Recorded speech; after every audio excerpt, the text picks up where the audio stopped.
আসসালামু আলাইকুম, কেমন আছেন সবাই? আমি তো আলহামদুলিল্লাহ ভালো আছি। ঝমঝম বৃষ্টি পড়তেছে, বৃষ্টির শব্দ হয়তো বা আপনারা টুকটাক পাচ্ছেন। সারাদিনই বৃষ্টি। বিয়ের পর সবচাইতে একটা জিনিস যেটা মেয়েদেরকে হারাইতে হয় সেটা কি কি? আজকে আমি বসে বসে সেটা চিন্তা ভাবনা করলাম। সবচাইতে যেটা হারাইতে হয় সেটা হচ্ছে নিজের স্বাধীনতা। নিজের স্বাধীনতা আপনাকে অন্যর হাতে স্থানান্তর করতে হবে। আপনি যে মানে কাজগুলো আরাম আয়েসে অবিবাহিত থাকা অবস্থায় করতেন বা করছেন সেটা আর কখনোই করতে পারবেন না। সবচাইতে বড় জলজান্ত একটাই উদাহরণ হচ্ছে আপনি যখন বাপের বাড়িতে থাকছেন অবিবাহিত অবস্থায় তখন কিন্তু আপনি যদি মানে সন্ধ্যা ৮টা থেকে ১০টার মধ্যেও রাতে ঘুমান, আপনার মন চাইলে কিন্তু পরের দিন সকাল ১০টায় উঠতে পারবেন। এক্ষেত্রে কোনো সমস্যা নাই। কিন্তু ভাইরে ভাই, শ্বশুরবাড়িতে যদি রাত ১২টায় ঘুমান বা রাত ১টার দিকেও ঘুমান, আপনার কিন্তু পাই টু পাই সকাল ৬ থেকে ৬:৩০টার মধ্যেই উঠতে হবে। কারণ বাপের বাড়িতে আপনার সকালবেলা আপনি ১২টা মানে ১০টা থেকে ১২টার মধ্যে উঠলেও আপনি খাবার-দাবার সামনে রেডি পাবেন। কিন্তু শ্বশুরবাড়িতে না। খাবার-দাবার রেডি আপনাকে করতে হবে। তার সাথে একগাদা প্লেট বাটি, বিশাল বড় আঙিনা, বিশাল বড় বড় ঘর, সবকিছু নিজে হাতে করার পরে ওই রান্নার ব্যবস্থা আপনাকে করে তার সবার সামনে খাবারটা আপনাকেই দিতে হবে। তাহলে চিন্তা করেন, মেয়েদের যে একটা স্বাধীনতা, এই স্বাধীনতা কিন্তু আমরা বাবার বাড়িতে রেখে আসছি বিয়ের পরে। এটা তো একটা উদাহরণ আপনাদেরকে দিলাম। আরো এরকম হাজার হাজার উদাহরণ আছে। যখন পৃথিবীতে আপনি নিজের মতো করে থাকতে চাবেন, সেটাও হবে না। তার আর একটা কথা বলি, কাজ ক্ষেত্রে আপনার একটু বাথরুমের চাপ পড়ছে, সেটা ১ নাম্বার কাজ হোক আর ২ নাম্বারই কাজ হোক। ওরে বাপুরে, বাথরুমে গেলেন, একটা হয়তো কাম করতেছেন, করতে করতে হয়তো বা এমার্জেন্সি চাপ আসতে গেলেন, ওই কাজটা এসে দেখবেন ওই পর্যন্তই আছে, ওই কাজে কখনো কেউ হাত দিবে না। যেহেতু আপনি নিজে করেছেন, ওই কাজটা আপনাকে শেষ করতে হবে। আবার যদি কিছু দেরি করে বের হন, তাহলেও বলবে অনেকেই, এতক্ষণ বাথরুমে বাথরুমে ঢুকে কি করো তুমি? এতক্ষণ একটা কাজ করতে লাগে বাথরুমে? আরে ভাই, একটা প্রাইভেসি জিনিস, সেটাও নাকি কতক্ষণ লাগবে, কতক্ষণ কি করি সেটাও তাদেরকে বলতে হবে। গেল ২টা কথা।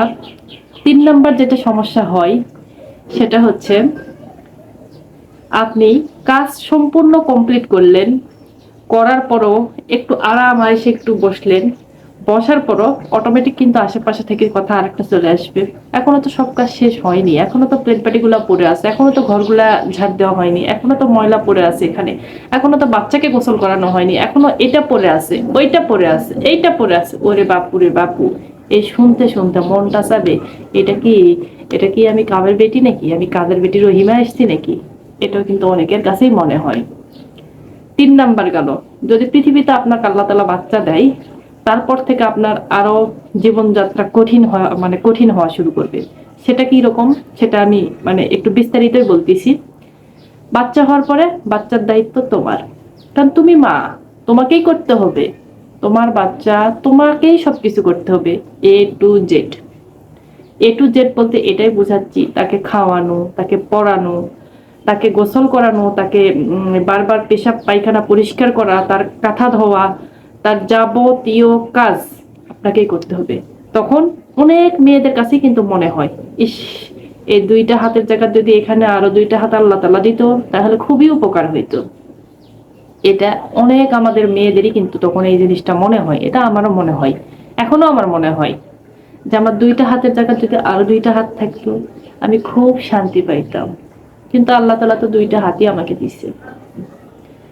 সেই সময়টা নিজের বাচ্চার কাজ, নিজের কাজ, রান্না বান্না, ঘরের কাজ, যাবতীয় আপনার এই ২ হাত দিয়ে সামলাইতে হবে। তারপরেও যদি ১৯-২০ হয় তখন বলবে কি, আমরাও সলপল মানুষ করছি, আমাদের তখন এত সুযোগ সুবিধা ছিল না, একসাথে ৫টা ৭টা করে মানুষ করছি, তারপর ঠিক মতো রান্দিছি, ধানের কাম করছি, আরো কত কি, বিস্তারিত নাই গেলাম। এই কমন জিনিসগুলা প্রত্যেকটা মেয়ের জীবনেই এটা হবেই, সেটা গ্রামে থাক, শহরে থাক, হবেই। নিজের বাচ্চাকে নিজেকেই করতে হবে, নিজে খাওয়া লাগবে সুপারম্যান, সবকিছু নিজেকেই করতে হবে। দিন শেষে তারপরে শুনতে হবে কি, তুমি কি করো, তাই কিছু তো করো না, সারাদিন খালি খাবার ঘুমাও। যে খাবারটা খায় সেটা কিন্তু আমার হাতেই রান্না করতে হয়। যে বাচ্চাটাকে পৃথিবীতে নিয়ে এসেছি, তার সাথে আমি যে 3 বেলা খাবার খাই, তার সাথে সাথে ওই বাচ্চাটাকেও 3 বার আমাকে খাওয়াইতে হয়।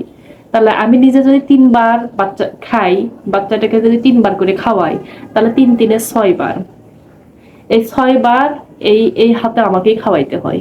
তারপরে নাকি বলে আমি কি করি, সারাদিন তো শুয়ে বসেই থাকো।